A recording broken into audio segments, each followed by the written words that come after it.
नमस्कार, मेरा नाम है कांता सिंह और आज जिस मुद्दे की हम बात करने जा रहे हैं वह देश के लिए तो बहुत ज़रूरी है ही, लेकिन महिलाओं के लिए उसका ख़ास महत्व है। वैसे तो हर व्यक्ति में कोई ना कोई हुनर होता है, लेकिन कई बार अवसर के बिना या जानकारी के अभाव में कुछ लोग उससे वंचित रह जाते हैं। महिलाएं खासकर, क्योंकि उनके सामने क्या क्या विकल्प हैं उनकी जानकारी उनको नहीं होती है। और भी मुद्दे हैं बहुत सारे जिनके बारे में हम आज बात करेंगे। आज का पैनल डिस्कशन, आज की जो ख़ास बातचीत है, आप तक लाई जा रही है यूएन विमेन और संसद टीवी द्वारा। और इसमें हमारे साथ ऑडियंस में जुड़े हैं बी.आर. अम्बेडकर यूनिवर्सिटी दिल्ली के कुछ स्टूडेंट्स, जिनके अपने कुछ सवाल हैं अपने भविष्य के बारे में, वो भी स्किलिंग के बारे में जानना चाहेंगे। और मुझे लगता है कि आज के हमारा जो पैनल है उनके पास उन सब सवालों के जवाब होंगे। आप सभी का फिर से स्वागत है। और मैं आपका co-host Rajit Punhani. So we have with us today a very distinguished panelist. We have with us Sumita Davra, a former IAS officer of Andhra Pradesh cadre, who retired as Secretary Ministry of Labour and Employment. She is a civil servant with over 34 years in public service. Previously, she held senior positions in the Ministry of Commerce and Industry and was instrumental in a contribution to flagship schemes such as PM Gati Shakti, Make in India, One District, One Product, PLI, etc. Another big achievement of hers was the completion of India's biggest convention and exhibition center, namely Yashobhoomi, in record time. She also has written 2 best-selling books on public policy and several articles in newspapers and magazines. Joining us is also Madhu Khetan, Integrator Pradhan. She has worked with Pradhan for the last 34 years and is recognized for her pioneering work on gender equality. She is currently leading a partnership with NRLM around strengthening cluster-level federations for building them as member-owned and managed organizations. Mr. Amit Kumar is the Head, Sustainable and Inclusive Growth, UNDP India.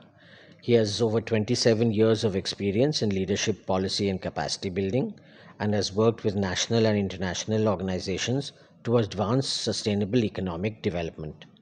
UNDP India focuses on livelihoods, employment, entrepreneurship and innovation and is committed to ensure inclusion of women, marginalized and vulnerable communities. Sumita जी, सबसे पहला सवाल आपसे, क्योंकि आप अभी secretary labour and employment से अभी सेवानिवृत्त हुए हैं. So before coming to skilling, I just wanted to touch upon the participation of women in the workforce. So we gather that there has been an increase in the women's participation in the workforce. So what do you think has worked the most to enhance this participation? If we look at the women's worker population ratio, in the last 6 years, it has doubled to 40% plus. Similarly, if we look at the female labor force participation rate, that has also doubled in the last 6 years. So something is happening to bring more women into the workforce.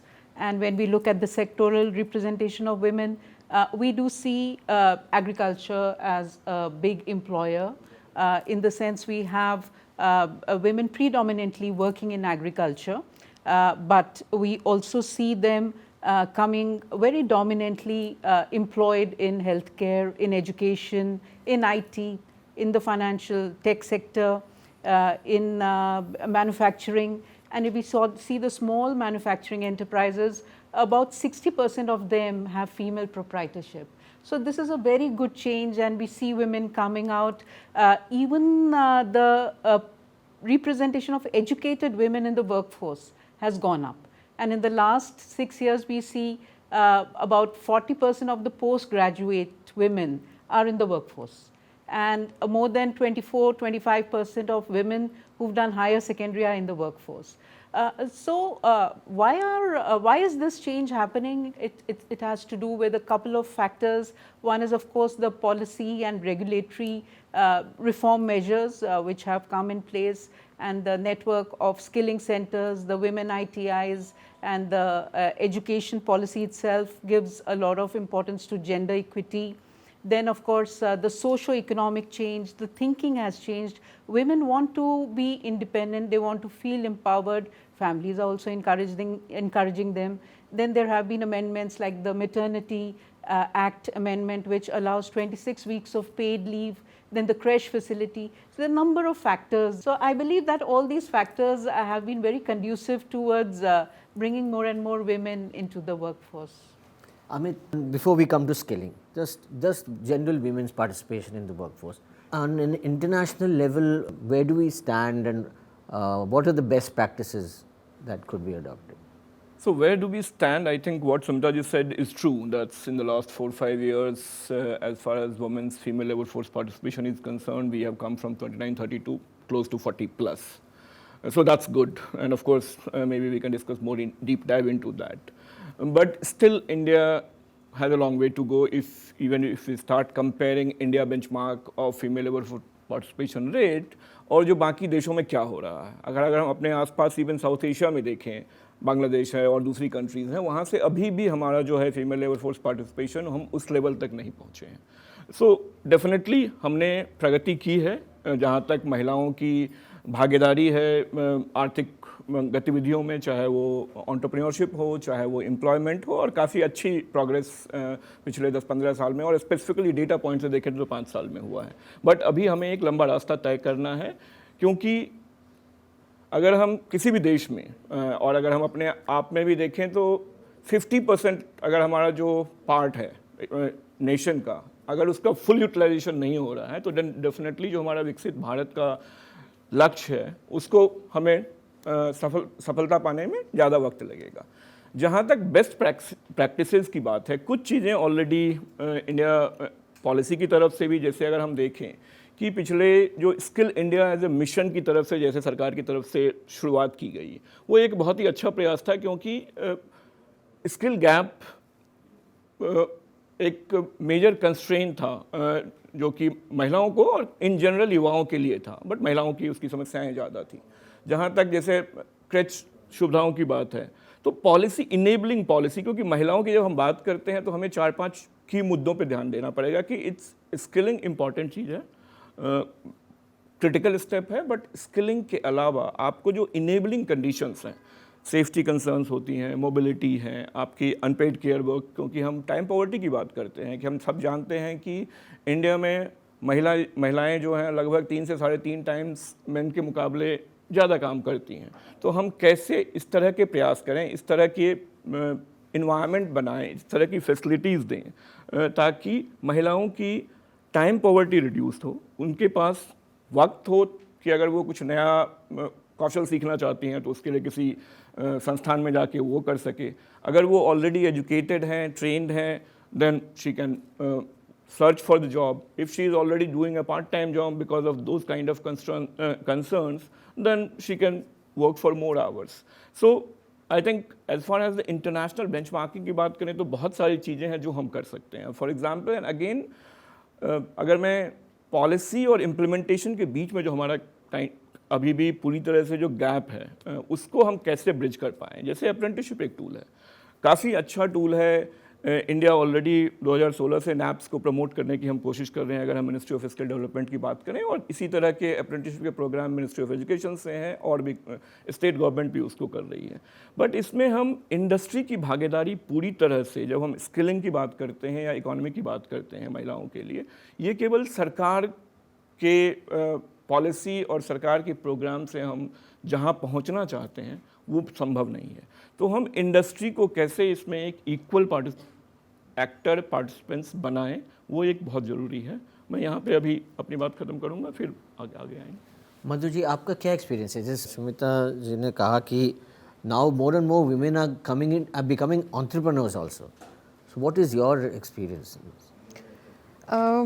पहले specifically उस पर आने के पहले मैं थोड़ा सा आपका जो पहला और जो अमित भी जिसके बारे में बोले कि देखिए, एक तो देश का जो इकोनॉमिक डेवलपमेंट है उसमें women contribute half the population, और उनके when we have to have women being able to realize their potential.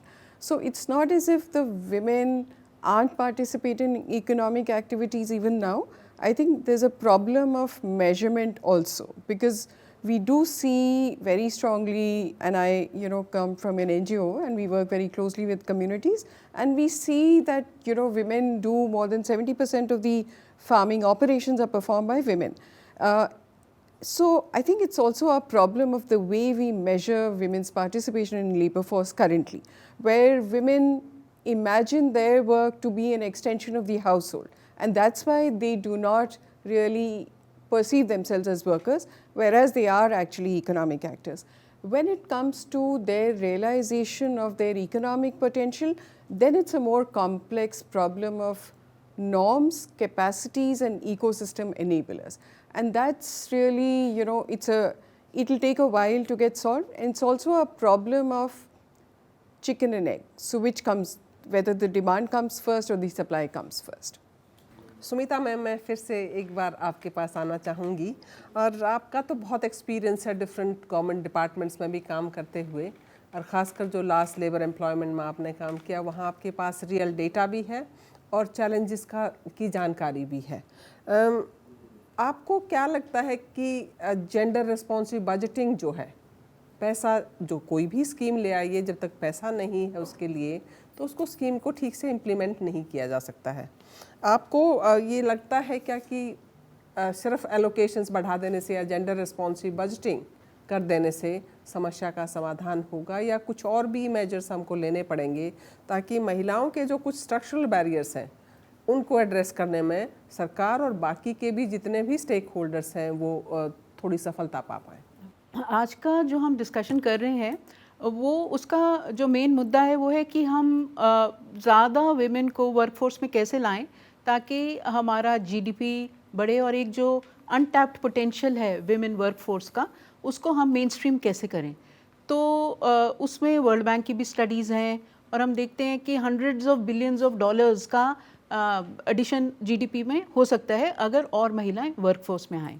अब महिलाओं को वर्कफोर्स में लाने के लिए हमने काफ़ी फैक्टर्स डिस्कस करी, जिसमें जेंडर बजटिंग एक एस्पेक्ट है, एक टूल है, और सरकार के कई पॉलिसीज़ हैं, कई प्रोग्राम्स हैं। अगर हम डिजिटल साक्षरता मिशन देखें या प्रधानमंत्री मुद्रा योजना देखें, जिससे कोलैटरल फ्री लोन मिलते हैं, और वेंचर कैपिटल का जो सपोर्ट औरतों को इंटरप्राइजेस के लिए मिलता है, तो पॉलिसी के लिए, स्कीम्स के लिए बजटिंग बहुत इम्पॉर्टेंट है, और इसका एक्सपेंशन भी बहुत इम्पॉर्टेंट है, क्योंकि हमें और औरतों को वर्कफोर्स में लाना है, उनको सपोर्ट करना है।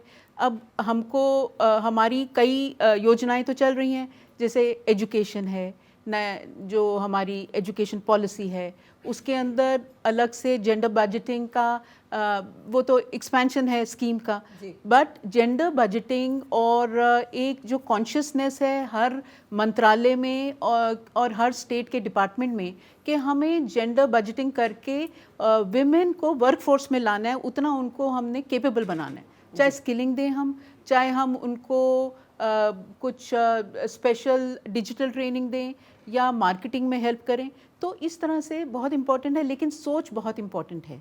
अभी जैसे मैंने बताया एग्रीकल्चर में बहुत विमेन है, पर फूड प्रोसेसिंग एक इंडस्ट्री है जो कि विमेन जो एग्रीकल्चर में है, सेल्फ हेल्प ग्रुप्स हैं, वो कर सकती हैं।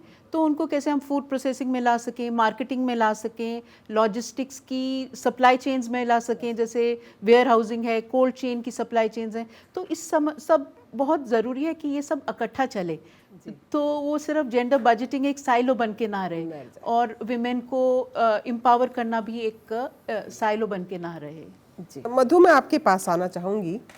आपने देश के विभिन्न हिस्सों में काम किया, खासकर कुछ बहुत ही पिछड़े हुए जो डिस्ट्रिक्ट्स हैं, एस्पिरेशनल डिस्ट्रिक्ट्स हैं या ट्राइबल डिस्ट्रिक्ट्स हैं, वहाँ पे भी आप लोग प्रेजेंट हैं। जो वो महिलाएं हैं जो शहरों की महिलाओं से थोड़ी अलग हैं, मैं ये नहीं कहती कि शहरों की महिलाओं की सारी समस्याएं दूर हो गई हैं, लेकिन वो जो महिलाएं हैं जिन तक पहुंचना भी मुश्किल है, उनकी स्किलिंग में, एम्प्लॉयमेंट में, एंटरप्रेन्योरशिप में जो मैम बता रही हैं, कहाँ गैप्स अभी भी बचे हुए हैं, और क्या वहाँ और किया जा सकता है कि उन महिलाओं में भी जो टैलेंट है उसका भी देश में उनकी भागीदारी हो पाए? I think very important question Kanta, and मुझे लगता है सबसे पहला तो एक ये है खासकर ग्रामीण क्षेत्रों में जो लड़कियां हैं या जो यंग महिलाएं हैं, उनका at least in the rural areas they do not really have role models which which have charted out a very different life journey than their mothers. So therefore उनके लिए अभी भी marriage and motherhood, I like the two life goals which are solidly laid out before them कि ये आपका ज़िंदगी का लक्ष्य ये है. तो उसमें और दूसरा एक ये है कि हमारे जो गोल्स बनते हैं, हमारे लाइफ चॉइसेस बनते हैं, उसमें इन्फ्लुएंस करने वाले अगर देखें तो कौन है? हमारे पेरेंट्स हैं, हमारी फैमिलीज़ हैं, हमारे स्कूल के टीचर्स या कॉलेजेस में जो हैं, और हमारे पीयर्स हैं. ये तीन ये हैं. Now in a first generation learners family ये एक चैलेंज एरिया हो जाता है. और साथ ही साथ मतलब हमारे आसपास भी उतना जब लड़कियां नहीं होती हैं. So this whole thing of triggering aspirations is one challenge that I see.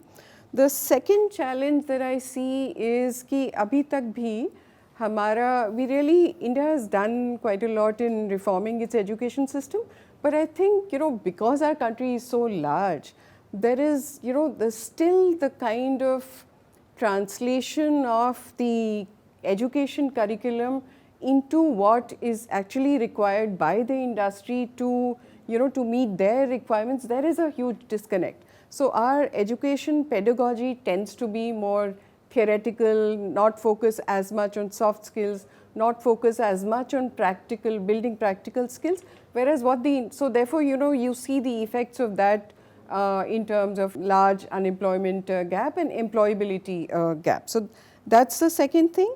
The third thing is also the kind of value that we ascribe as a society to manual work, and so there is a kind of elevation of white collar work, whereas in any society, any economy, there is a role to be played by blue collar workers, and in our society somehow unfortunately that kind of value ascription to blue collar work is slightly on the lower side. So that's and with education levels being still, although those are increasing, but still largely we do see in the rural areas girls dropping out of school after class 10 or 12, and at that stage the kind of opportunities that are available to them are in blue collar jobs. How do we make skilling more glamorous? Something which more aspirational.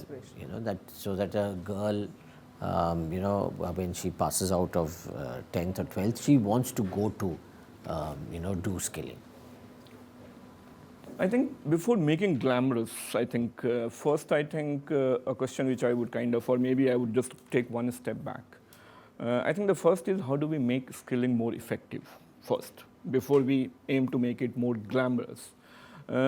Because despite all the investment that governments are making, both at the central government and state government, I think still the whole issue of, और मधु जी ने भी उसकी बात की, कि skilling and employability, उसके बीच में अभी भी बहुत ह्यूज गैप है.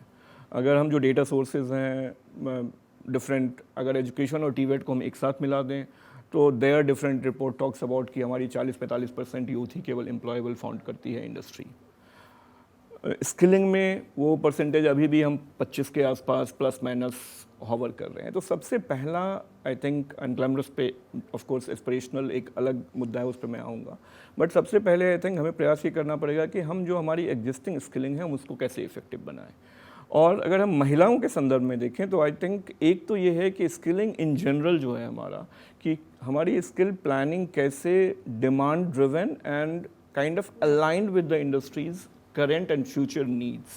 So more investment, more data, more analytics needed in terms of planning that what kind of courses we are teaching our kids. Right? That's one aspect. जब young women और महिलाओं की बात आती है about skilling, we also need to take into consideration कि केवल skilling एक critical aspect है, but इसके pre और post के जो issue हैं हम उसको कैसे address करें.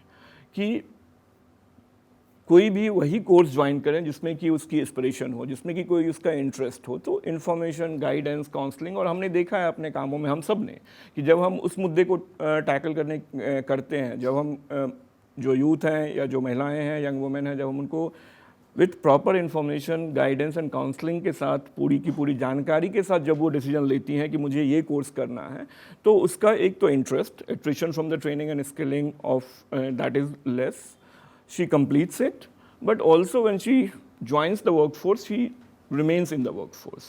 And we don't have to face the issue of, one is the attrition at the level of training, but also attrition at the level of either not joining a job, and उसके भी बहुत सारे reasons हैं, और joining and then after 2 or 3 months leaving out, क्योंकि उसको तो लगता है कि मेरी inspiration, मैंने तो कुछ और सोचा था। So एक तो ये मुद्दा है। दूसरा, जहाँ तक how do we make skilling as an aspirational and not something कि अच्छा और कुछ नहीं हो रहा है तो चलो ये ट्रेनिंग कोर्स कर लेते हैं।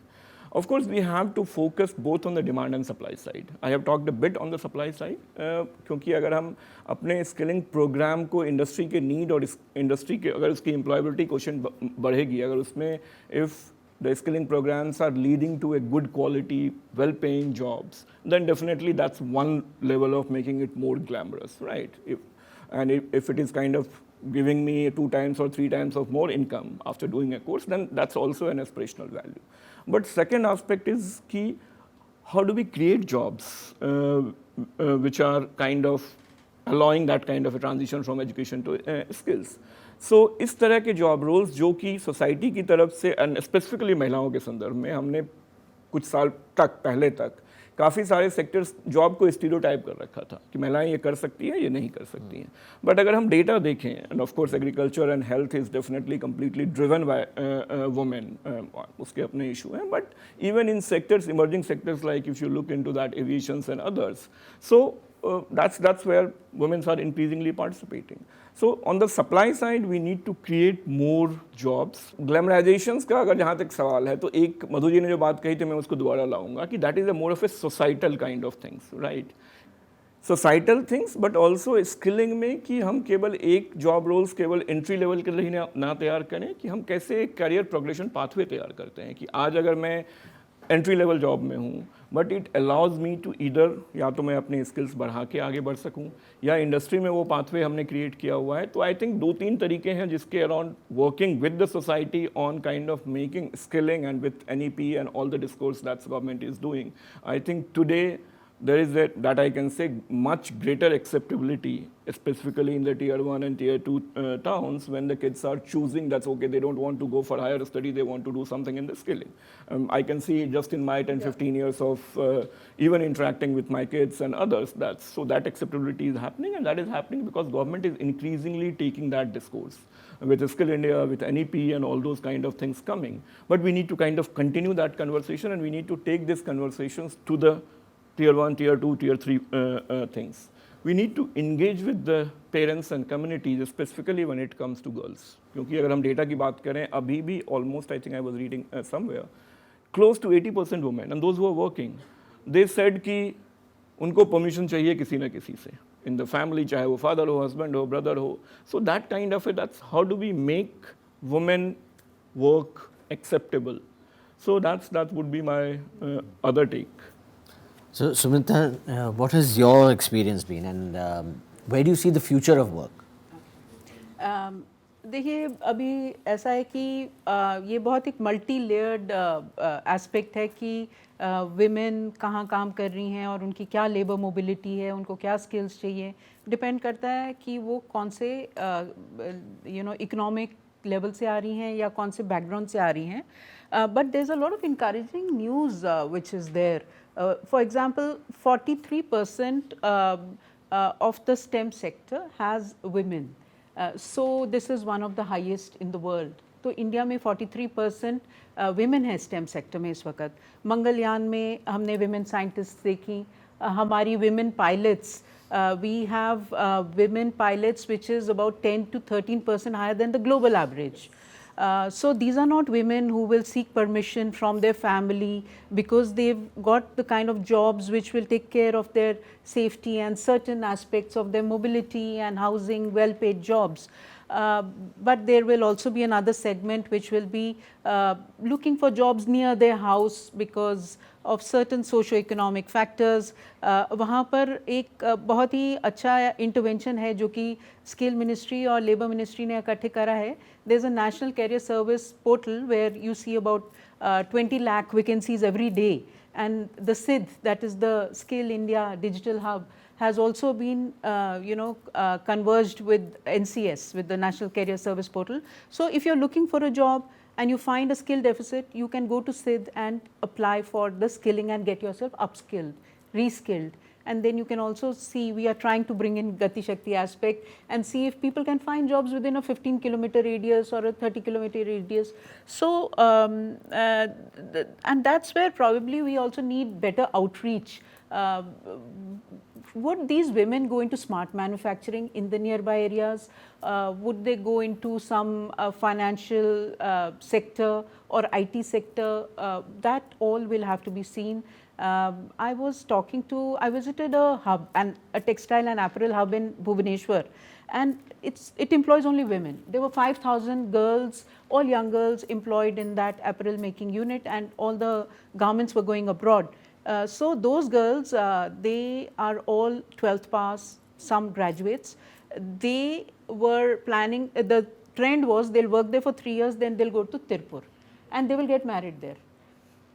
So they have taken care of their future course and they know what they want to do. Then I also visited an automobile making unit in Bengaluru, near Bengaluru, and there were about 25 girls, and they said, we are negotiating our marriages, and the negotiation is we will not move. So, the women have clarity. Are they going to move? Are they not going to move? A lot depends on the kind of job they have. A lot depends on the socio-economic aspect. And women going into the army, they are not going to seek permission. Women going into the UN or civil services or banking. So, there are a lot of factors working out there. मधु, फिर से एक बार आपसे मैं जानना चाहूँगी कि हमने भी अपने साथ हमने काम किया है, हमने देखा कि स्किल ट्रेनिंग एक हिस्सा है. आपने स्किल ट्रेनिंग करा दी क्योंकि वो घर के पास थी. When it comes to actually moving them into jobs, we always face challenges. कि क्या क्या इश्यूज़ आपको लगता है कि लड़कियां कंसीडर करती हैं, क्या क्या उनके लिए बहुत बड़े मुद्दे हैं कि अगर भुवनेश्वर की लड़की या दन कैनाल की लड़की को अगर हमने गुजरात लेके जाना है या हिमाचल लेके जाना है, उनके सामने क्या क्या कंसिडरेशंस और फैमिली की क्या कंसर्न्स हैं जिसकी वजह से लड़कियां मूव नहीं कर पाती हैं जैसा वो चाहती हैं. ऐसा नहीं कि लड़कियां काम नहीं करना चाहती, लेकिन बड़े शहरों में भी, छोटे टाउन्स में ख़ासकर, मुझे लगता है कि घर वालों का काफ़ी दबाव रहता है कि आप ये कीजिएगा या ये नहीं कर सकते हैं. आपके क्या अनुभव हैं उस बारे में? तो कांता, आपने जो कहा कि ऐसा नहीं है कि लड़कियां काम नहीं करना चाहती, ये एकदम सही बात है कि एस्पिरेशंस और ख़ासकर जब से डिजिटल पेनिट्रेशन हुआ है तब से एक काफ़ी हद तक इंफॉर्मेशन असिमेट्री कम हुई है, अवेयरनेस लेवल्स बढ़े हैं, एस्पिरेशंस बढ़ी हैं. और कोई भी लड़की, आप गांव में भी बात करें तो एस्पिरेशन है कि मैं कुछ करना चाहती हूँ. अब क्या है, जहाँ बात आती है कि एक तो अभी भी despite the aspiration there is a concrete information about कि ये सेक्टर्स हैं. मैम ने कहा कि बहुत सारे ये हैं, but I think still इनका penetration in the rural areas is still a challenge, which is a reality. तो एक तो ये है कि the kind of issues that Amit said कि अभी भी इस प्रकार का एक पूरा काउंसलिंग लड़कियों के पास एक उपलब्ध हो, और काउंसलिंग के बाद इंफॉर्मेशन अलग अलग प्रकार के जो सेक्टर्स हैं उन सेक्टर्स में जो जॉब रोल्स हैं और उनका लोकेशंस कहाँ पर है हमारे देश में, वो लड़कियों को एक ऐसी भाषा में जिसको वो रिलेट कर पाए, वो एक इशू है. और इसके बाद स्किलिंग करने के बाद में भी बहुत प्रकार के और इश्यूज आते हैं. एक तो एक ये एक्सपेक्टेशन रहता है परिवार की ओर से भी कि हमारे आसपास में ही आप काम करो.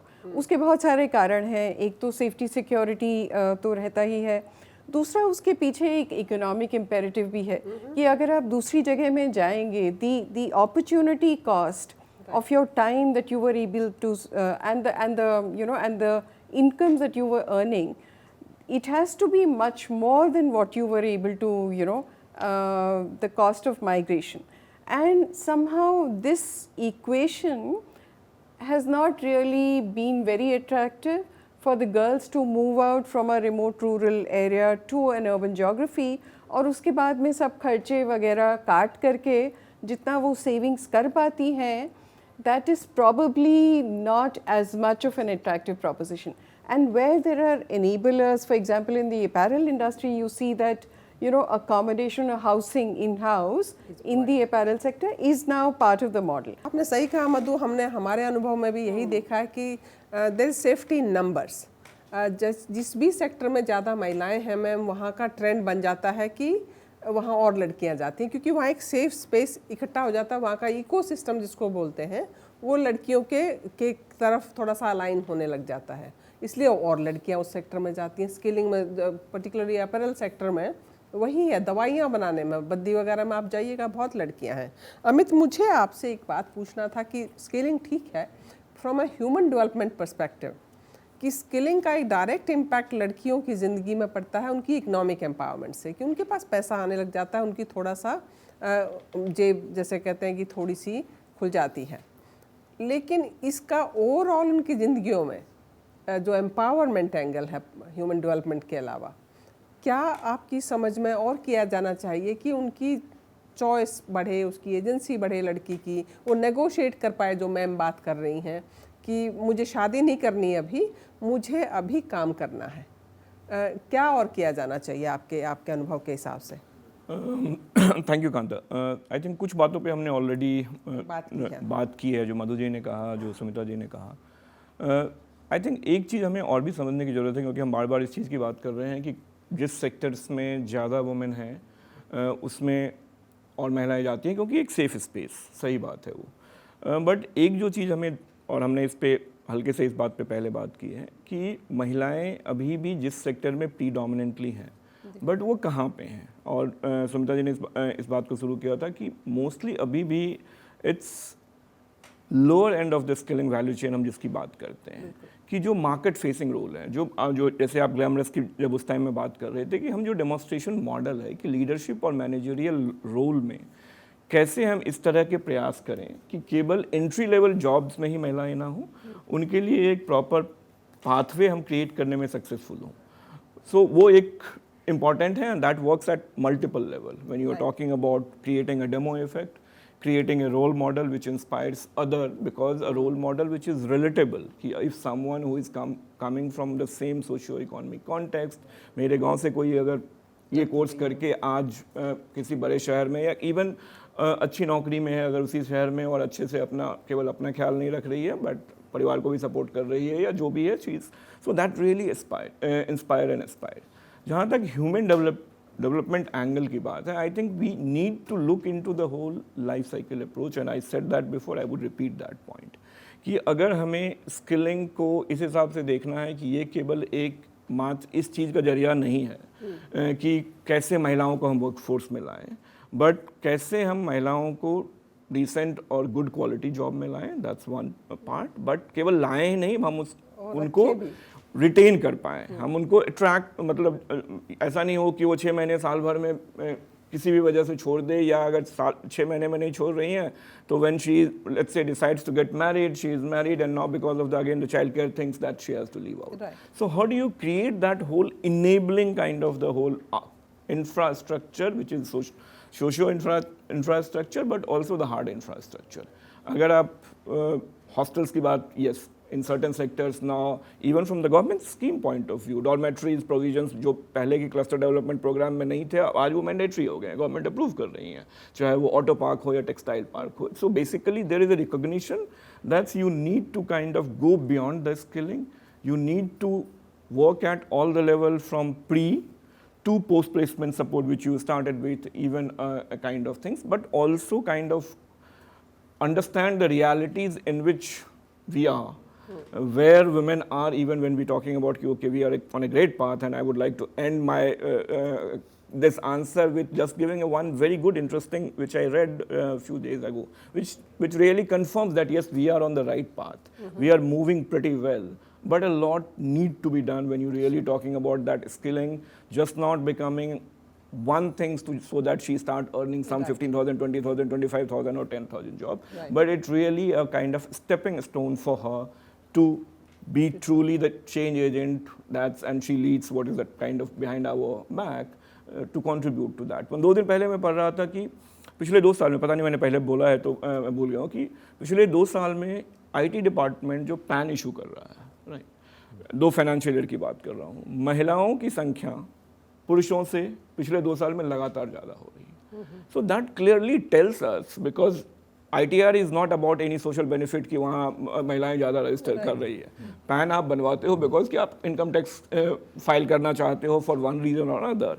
And since last 2 financial year, women, and that's a substantial number of women are being issued PAN card compared to men. And that really tells you that yes, we are doing quite a few things right, but we just need to kind of accelerate Continue the pace pushing of that. yeah. Right. Just one specific measure you think we should, as a country, not only government, as a country, we should take to make it easier or facilitate women to participate in the economy in a greater way.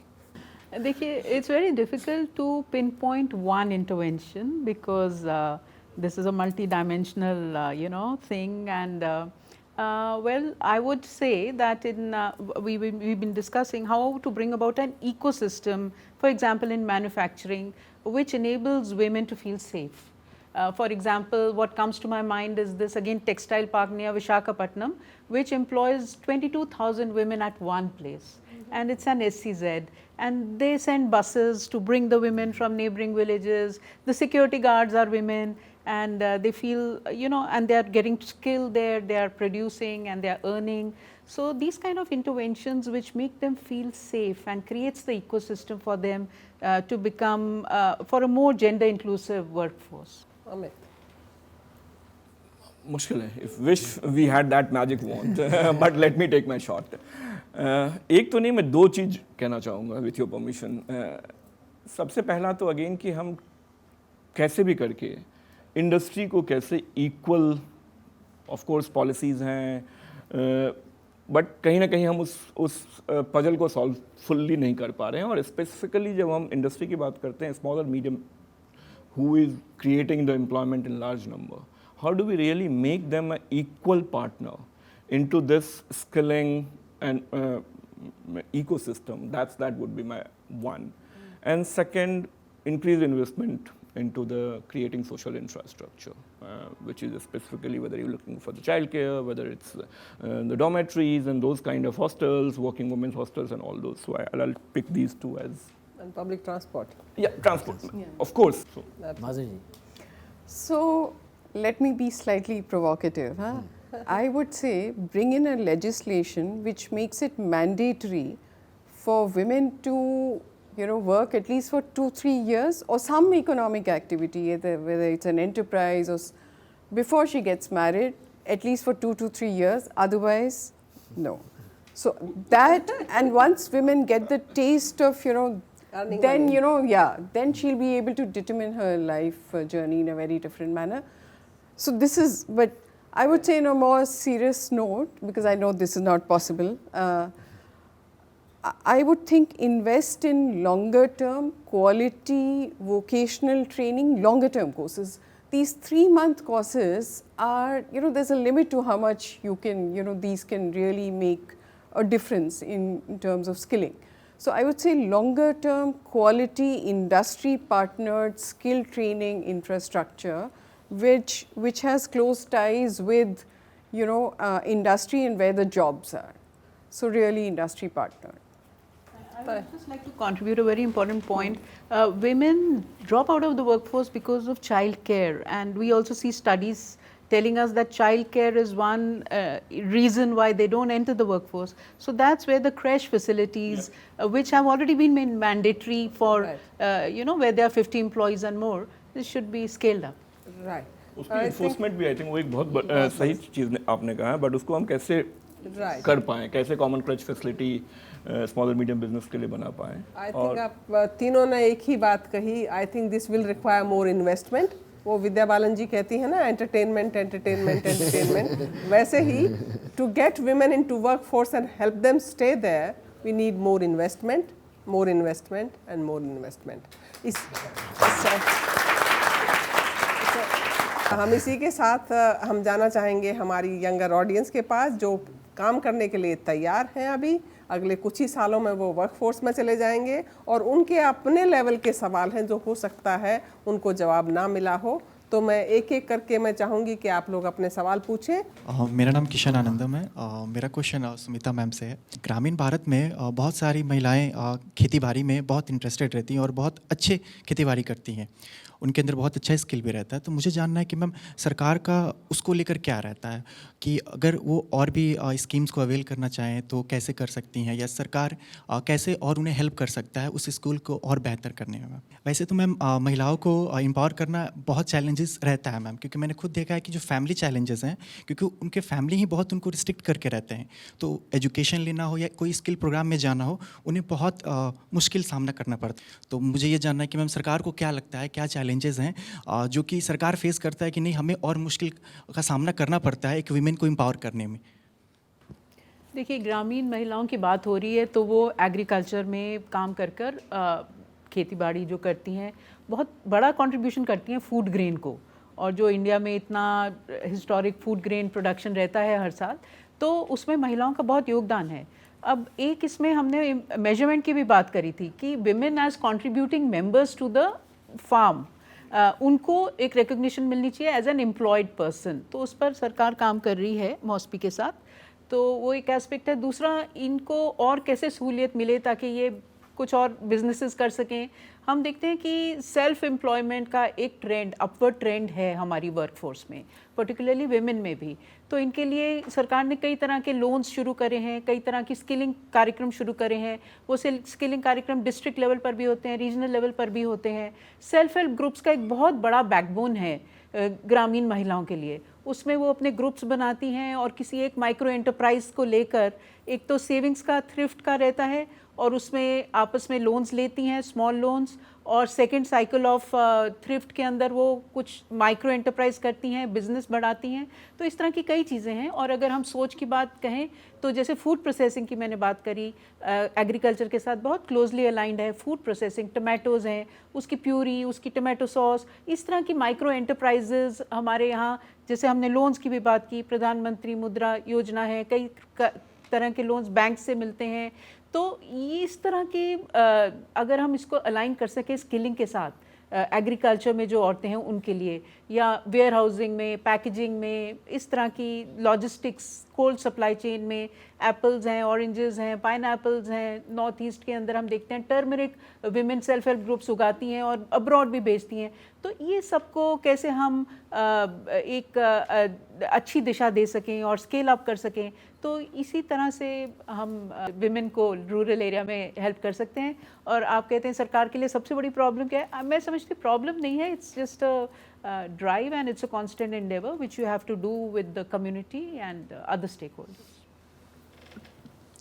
Ma'am, मेरा नाम तरुण चौहान है और मेरा question आपसे Sumita ma'am से है। Ma'am, जैसे typical Indian house hold होता है, उसमें सोसाइटी में एक ये नोशन होता है कि अगर उनके घर की विमेन बाहर कुछ फील्ड्स में जाना चाह रही है, fields like journalism, police, military, politics, तो सोसाइटी में नोशन होता है कि वहाँ पे अगर आपको प्रमोशन चाहिए तो आपको फेवर करना पड़ेगा, तो फेवर प्रोवाइड करना पड़ेगा। तो इसको कैसे हम एज अ सोसाइटी ऐसे कैसे रेजिस्ट कर सकते हैं कि विमेन के लिए एक सेफ एनवायरनमेंट बने और उसकी फैमिली में भी एक ये नोशन आए कि नहीं, ऐसा नहीं है।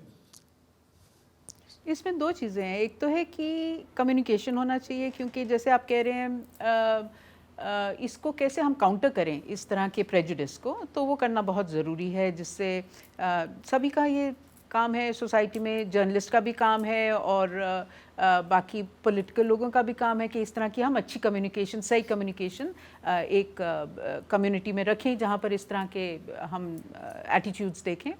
और दूसरा आपका प्रश्न था सेफ्टी पर, उसमें हमारे लॉज हैं विमेन सेफ्टी के लिए। इनफैक्ट नाइट टाइम पर जब औरतें काम करती हैं तो एक ये लॉ है हमारे शॉप्स एंड एस्टेब्लिशमेंट एक्ट में, हमारे फैक्ट्रीज़ एक्ट में कि एम्प्लॉयर को कुछ सहूलतें वहाँ रखनी पड़ती हैं, लाइटिंग, उनकी ट्रांसपोर्टेशन, सेफ़ ट्रांसपोर्टेशन, ये सब देखना पड़ता है। तो हमारा इस तरह से लीगल एस्पेक्ट तो है ही है कि विमेन को सेफ़ रखना है, पर उसमें इम्प्लीमेंटेशन भी ज़रूरी है और एक अवेयरनेस बहुत ज़रूरी है। और औरतें इकट्ठी मिलकर भी वहाँ ओम्बड्समैन रहते हैं और हर एम्प्लॉयर के पास अगेंस्ट सेक्सुअल हरासमेंट एक सेटअप भी रहता है जहाँ पर वो जाकर अपनी कंप्लेंट करके रिड्रेसल करा सकती हैं। My name is Brishti and my question is from Amit sir. So how can we adapt our policy frameworks that are already existing so that the women who already possess some skills but are not really recognized because they are in households and they are like housewives?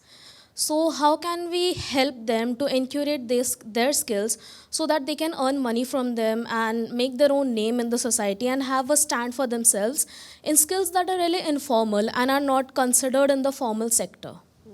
Thank you Pristy. I think ma'am से पूछना चाहिए था सवाल आपको, but let me from the policy perspective, but let me make tell you that's जो हमारा skill India architecture है उसमें already from the ministry of skill development and entrepreneurship की तरफ से रिकॉग्निशन ऑफ प्रायर लर्निंग का एक कॉन्सेप्ट बना हुआ है, ठीक है। सो इस तरह की जो आप बात कर रही हैं कि जैसे जो किसी को not only for girls but even for boys कि अगर किसी ने कारपेंट्री सीख रखी है बट वो किसी ट्रेनिंग प्रोग्राम का हिस्सा नहीं रहा है पहले, तो वो ऑलरेडी एक मैकेनिज्म है जिसमें कि कोई भी जिसके पास इस तरह का ट्रेडिशनल स्किल्स है या सेल्फ लर्नड स्किल्स है किसी भी फील्ड में, तो वो सेक्टर स्किल काउंसिल या जो उसका मैकेनिज्म है उसके थ्रू अपना सर्टिफाई करवा सकते हैं, अपने वो एग्ज़ाम लेके और अपने आप को सर्टिफाई करवा सकते हैं and accepted within the national skill quality framework. So that mechanism is there.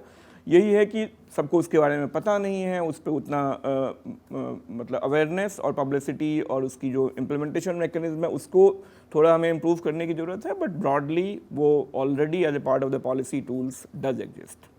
हमारी जो जनरेशन सोशल मीडिया जनरेशन के तौर पे जानी जाती है और सोशल मीडिया हमें बहुत इन्फ्लुएंस करता है कि हम किस तरीके की स्किल्स लें और कौन सी स्किल्स ना लें। और करंटली जैसे कि सभी भी गाइडलाइंस पब्लिश करता है इन टर्म्स ऑफ कि सोशल मीडिया पे कौन से कोर्सेज ना लें, कौन से कोर्सेज फ्रॉड हैं, स्कैम्स हैं। तो इसी संदर्भ में जब हम वुमेन के पर्सपेक्टिव से देखते हैं इन्हीं चीज़ों को कि वुमेन का अगर कहीं से स्कैम हो गया तो वो पूरी ही सोसाइटी में जाता है कि वुमेन को ऑलरेडी नहीं पता तो उन्हें नहीं करना चाहिए, तो it negatively portrays them as कि उन्हें पार्टिसिपेट नहीं करना चाहिए, अपस्किलिंग से उन्हें बैकवर्ड किया जाता है। तो इसमें अगर आपका अनुभव हो तो आप बताइए। That's a larger, I think, discourse which is true for, as you rightly said, for all of you, right? Because social media, yes, it has its advantage, but it has its pitfall, right? So how do we, as a kind of, keep ourselves aware about that? How do we leverage the technology for our good use and not?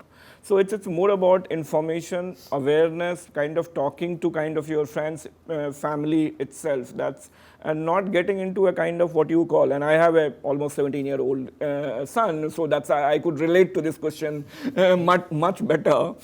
So don't just get confined yourself in that smartphone device, but how do you keep connected to the real world? Don't just believe it fully, and it is true for both boys and girls, right? What is you are kind of receiving the information on the net, and in doubt, please consult your parents, your family. They are your well-wisher, even if you think that they are not, but they are your well-wisher. So please. My name is Ronit. My question is for Amit sir. जैसे कि economics एक vital role play करता है society में और financial literacy भी एक बहुत ही बड़ा स्किल है, so how can we ensure women empowerment by the skill of financial literacy in our society? Thank you. I think अगर आप देखोगे इंडिया में, India is one of the leading country on this front in the world with our what we call the JAM trinity. ठीक है कि आपका आधार, mobile और जनधन का जो अकाउंट का जो आर्किटेक्चर है, it has enabled us to kind of create the financial inclusion for millions of women. ठीक है? So already digital public infrastructure which government has been able to set it up and use it effectively, that part is kind of there. Now the whole question, how do you kind of keep working on the whole issue of financial literacy and digital literacy? तो ma'am ने भी कहा था और कि सरकार की तरफ से अर्बन लाइवलीहुड मिशंस चल रही हैं, रूरल लाइवलीहुड मिशंस चल रही हैं, जो एसएचजी का नेटवर्क है बेसिकली, अगर वुमेन के आप आस्पेक्ट में देखोगे, सेल्फ हेल्प ग्रुप का, I think I don't remember the exact data but I think there are more than 10 million SHG, 15 million, yeah, thank you Kanta ji. So 15 million SHG network which has been created, and each SHG means basically 15 into 10. So through that, efforts are being made through also to provide this kind of a physical literacy, but also the digital literacy along with the financial literacy is another important aspects, and there a lot of work is happening, but a lot of work is required because digital divide is another issue which we haven't spoken today enough, but that's another huge issue when you're talking about men and women and their economic participation. मेरा नाम मोहित है from doctor B R Ambedkar university. मेरा question Madhu ma'am से ये है कि India में अगर हम बात करें तो कुछ कम्युनिटी होती है या सोसाइटी में वुमेंस के अंदर स्किल तो होती है, बट वो स्किल आगे कंटिन्यू नहीं कर पाती, क्योंकि या तो उनका फैमिली प्रेशर रहता है या अदर कोई रीज़न होते हैं। ठीक है, बट गवर्नमेंट उनके रिगार्डिंग कुछ पॉलिसीज़ लाती है, वो पॉलिसीज़ अप्लाई तो करती है, लाइक सिटी जैसे शहर में वहाँ पे वुमेन की स्किल कंटिन्यू हो जाती है, बट अगर हम ग्राउंड लेवल पर बात करें, विलेजेस में बात करें, तो वो स्किल ग्राउंड लेवल पर अप्लाई नहीं हो पाती। तो हमको उस पॉलिसीज़ में क्या और चेंजेस ला सकते हैं जिससे वो ग्राउंड लेवल पर अप्लाई की जा सके? तो देखिए, एक तो ये बात है कि हमारे अगर देश का जीडीपी देखें तो एग्रीकल्चर अभी भी एक मेजर कंट्रीब्यूटर है, और जो कि गांव में ही होता है। तो एक तो ये बात है कि अभी भी गांव में अगर आप देखें in a rural context, the kind of there is population pressure and काफ़ी सब लोग कहते हैं कि अंडर एम्प्लॉयमेंट है एग्रीकल्चर में, and therefore some people have to move out. पर अब भी एक ये रियलिटी है कि पर कैपिटा या per household land availability, particularly in some of the central Indian tribal region का अगर आप बात करें, तो अभी भी ज़मीन लोगों के पास है, and the potential for farm based livelihoods to actually translate into meaningful income and employment opportunities for the local communities is actually, in maybe barring some of the high densely populated areas like UP and Bihar, there also that possibility exists, but in significant parts of the country that potential exists for a huge context. People like you, bright minds with head and heart, I think are needed to work closely and engage with local communities to actually unleash innovative solutions which maybe the communities are not aware of, and which maybe stretch the technology envelope to actually create local solutions and expand the size of the cake for communities and women. Yeah. मेरा नाम राजीव राज Sahu, and मेरा question Sunita ma'am से है कि workshop पर flexibility की कमी के कारण महिलाओं में स्किल होने के बावजूद उनको एम्प्लॉयमेंट से दूर रखा जाता है। अच्छा, मैं इससे नहीं मानूंगी, क्योंकि मैंने देखा मैन्युफैक्चरिंग में गई चकान पुणे के पास, और वहाँ मैंने बहुत से ऑटोमोबाइल मैन्युफैक्चरिंग सेक्टर्स में लड़कियों को शॉप फ्लोर पर देखा, और गाड़ियाँ मूव करती हैं तो वो दरवाजे भी लगा रही हैं, वो नट्स एंड बोल्ट्स भी गाड़ियों के कर रही हैं। तो मैं बहुत प्रभावित हुई, बहुत इम्प्रेस हुई। ये सब डिपेंड करता है कि हमने लड़कियों को इनकरेज करा है कि नहीं।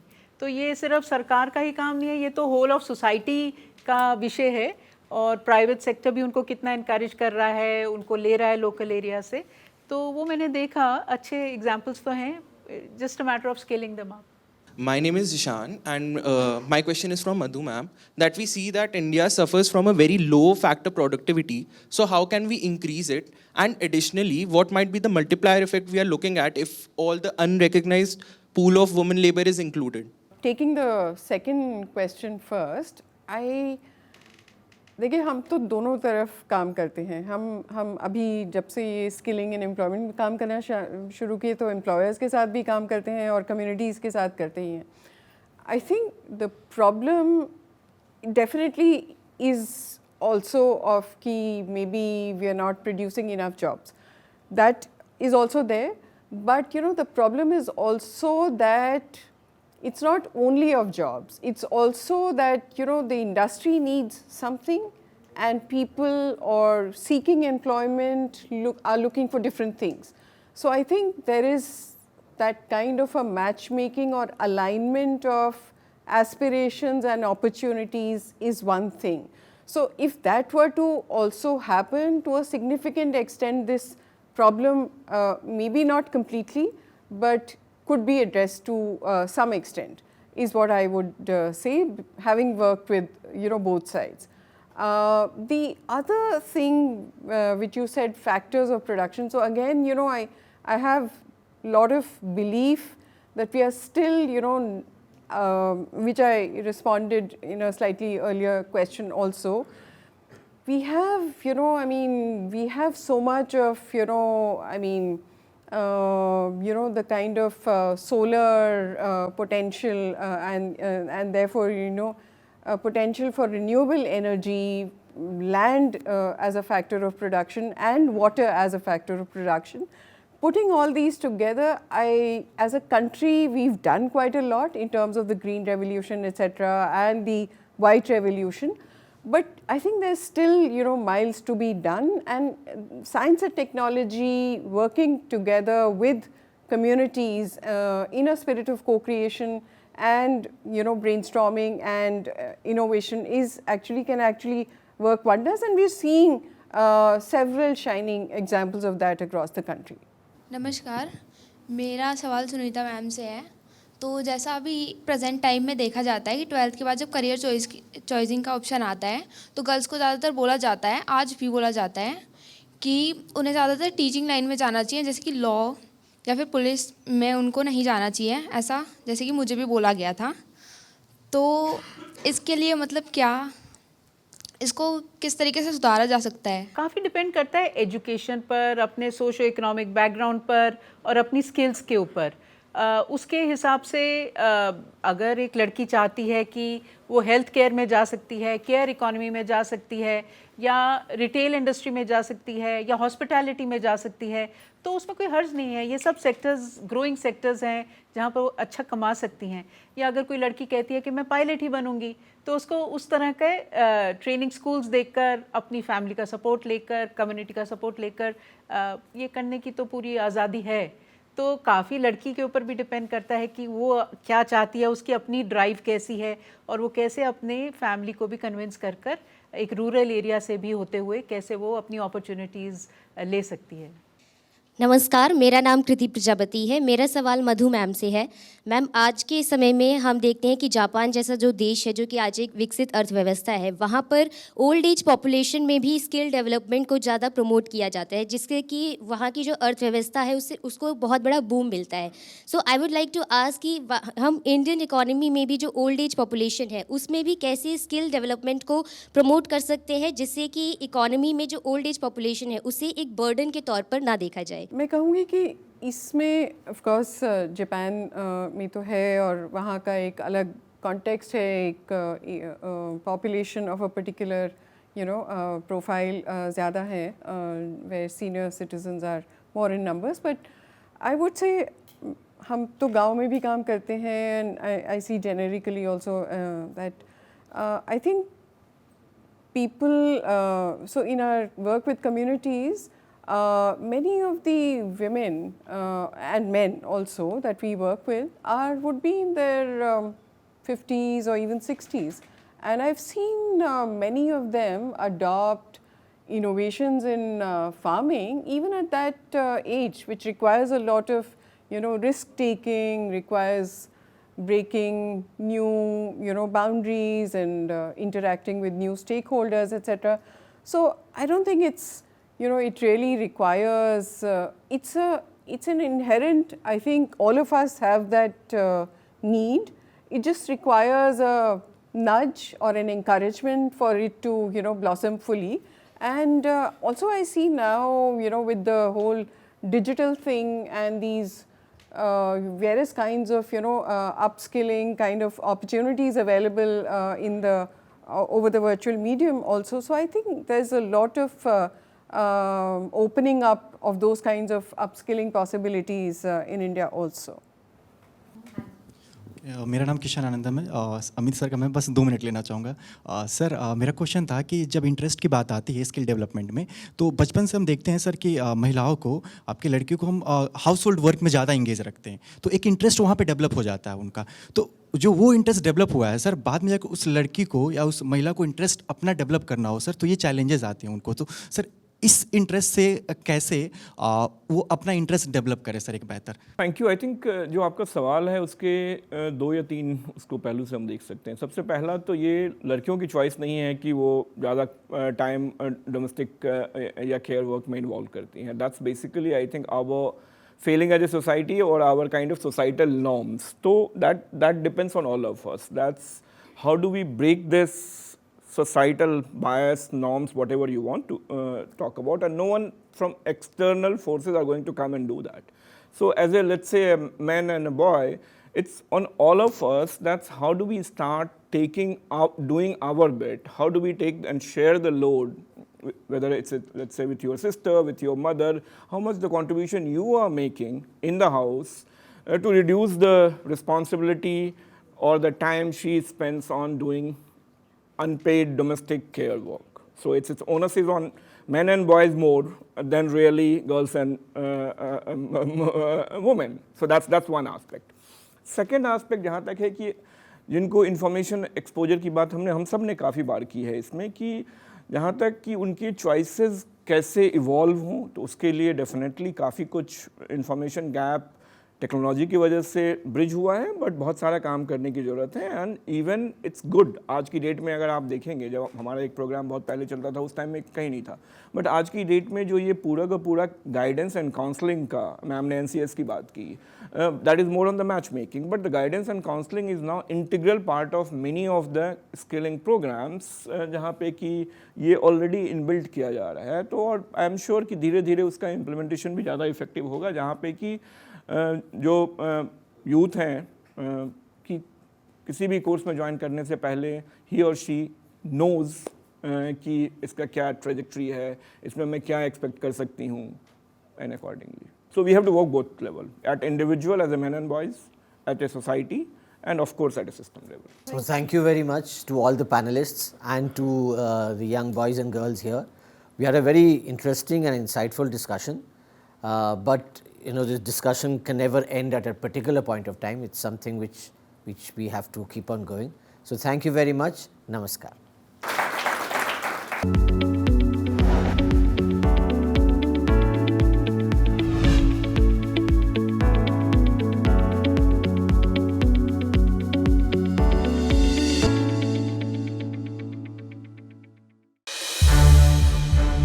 संसद टीवी के और भी प्रोग्राम्स देखने के लिए सब्सक्राइब करें हमारा YouTube चैनल और हाँ, इन्हें लाइक और शेयर करना ना भूलें।